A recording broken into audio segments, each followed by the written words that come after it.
Welcome to Judo Comics TV. We're speaking with our man in Yonkers, New York, Dave Goode.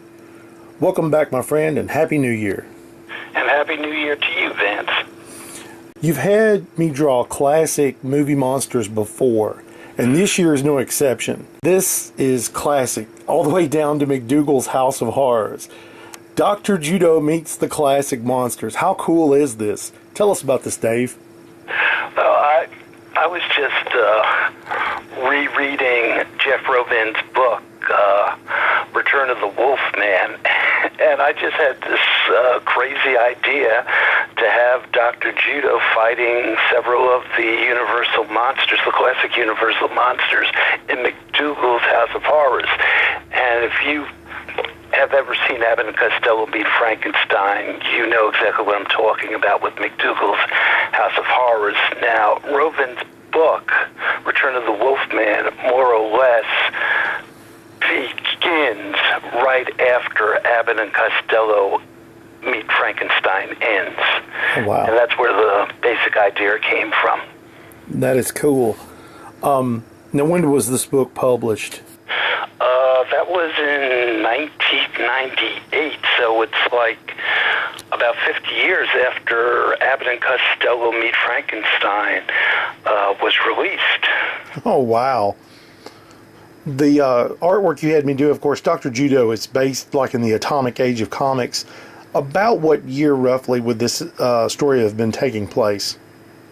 This would have been in 1948. Well, Dr. Judo, in his Fox history, we have him, the first Dr. Judo story coming out in 1949. So it's a year after Abbott and Costello Meet Frankenstein was released. And once again, it is during the Atom Age of comics, which more or less began after the golden age of comics and ended just before the silver age of comics. Even though I think there's an overlap there, I have the atomic age of comics going all the way up until 1964. Oh, wow. That's just my opinion, which would probably make it the longest running age of comics going. Now, you have me do with the vampire, with the Dracula vampire, doing the Ippon Seoinage. Is that correct? Ippon Seoinage is probably the most famous judo throw there is because of its use in B-movies, Pulp Fiction, and of course comic books. I mean, the minute you do that particular throw, everybody knows, hey, that's judo. Now, the real question is, of course, you know Drac would get up from this, even though his butt would hurt really bad. Now, the real question is, how would you take care of the Wolfman and the Mummy? What judo moves would you think would slow them down enough? Actually, to tell you the truth, I don't think any judo would be of any help against them. We once talked about Tarzan fighting a gorilla and how much stronger a gorilla is True. than an actual man. Well, aren't vampires supposed to have the strength of 20 men? Yep. God alone knows how strong the Frankenstein monster is.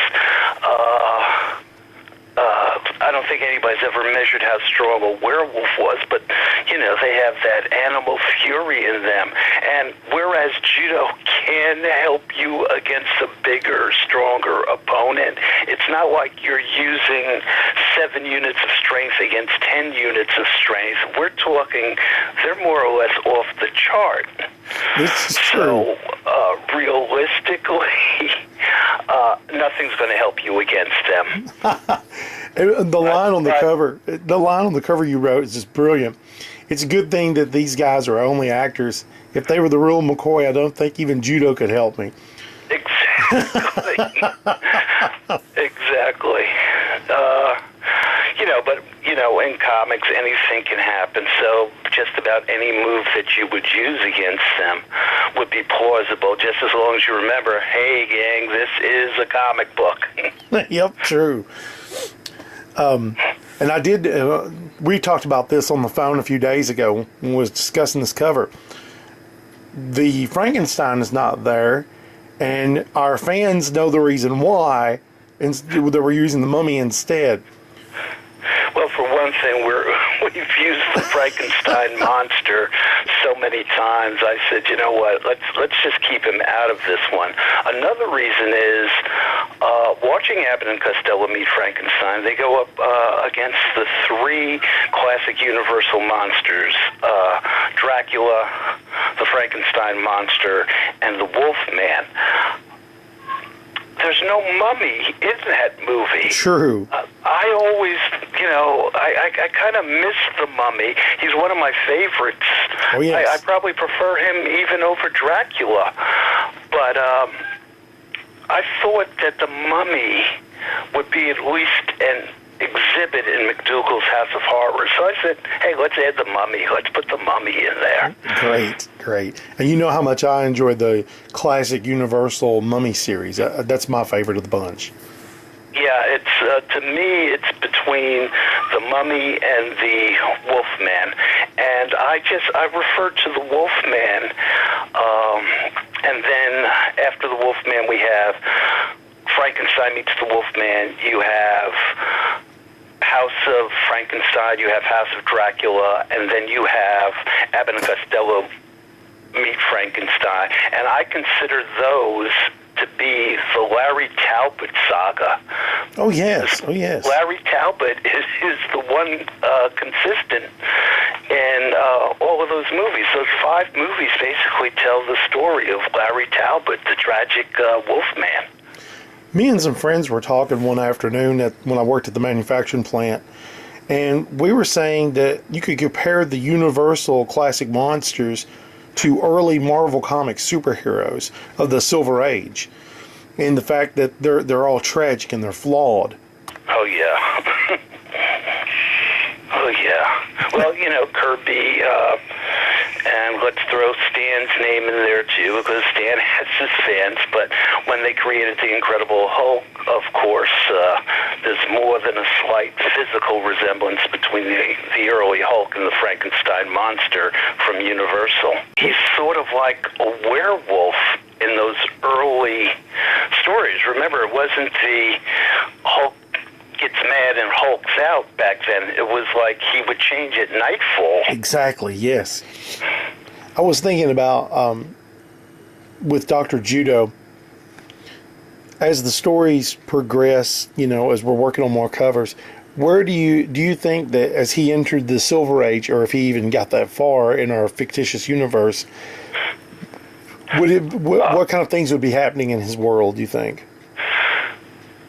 Well, he'd still be fighting commies, because I'm picturing him in the early part of the Silver Age. And remember, the Fantastic Four, they got their powers because we had to beat the Reds to the moon. Yep, So it was still that anti-communist thing going on. Right.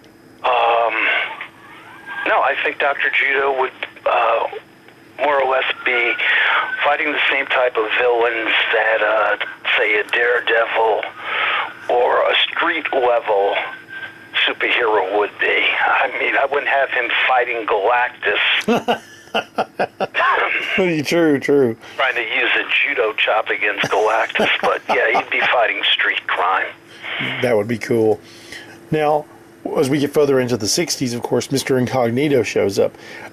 Are Dr. Judo and Mr. Incognito in the same town or different cities? Well, I'm thinking that Dr. Judo at some point would have been training Mr. Incognito before Mr. Incognito actually put on his mask. Very cool. Yeah, he would have definitely sought him out. Now, for the people who are listening to this or watching this and have no idea what we're talking about, they need to pick up Judo Comics over at Lulu.com. Am I right about that? Exactly. Lulu.com.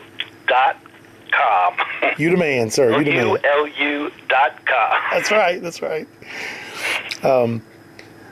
So we don't want to reveal the end of A&C Meet Frankenstein in case there's someone in this universe who has not seen it yet.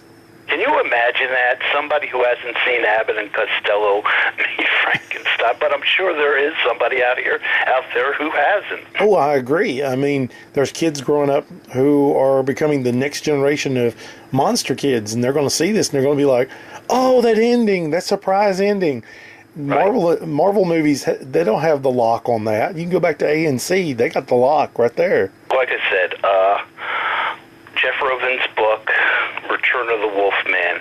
If you're a fan of classic Universal monsters, or if you're just a fan of horror movies, if you grew up on creature features or Children's theater, this is a book you have to read. Very cool. Right now on the screen, if you've been watching, you see me doing the artwork, and the finished product is on the screen right now. And we hope you have enjoyed listening to us ramble about comics. And yes, there we are, two fanboys just rambling. That's the words, my friend. That's the words. And we're hoping to get together again and film some more stuff together. We're doing this via telephone, and I'm looking forward to the summer when we can do this again. Okay, or maybe May. And maybe May. Springtime, yeah. And we're still going to do audio versions up till that point, obviously. So, all right. So thank you for talking to us today, Dave. And we will see you all on the next Judo Comics TV.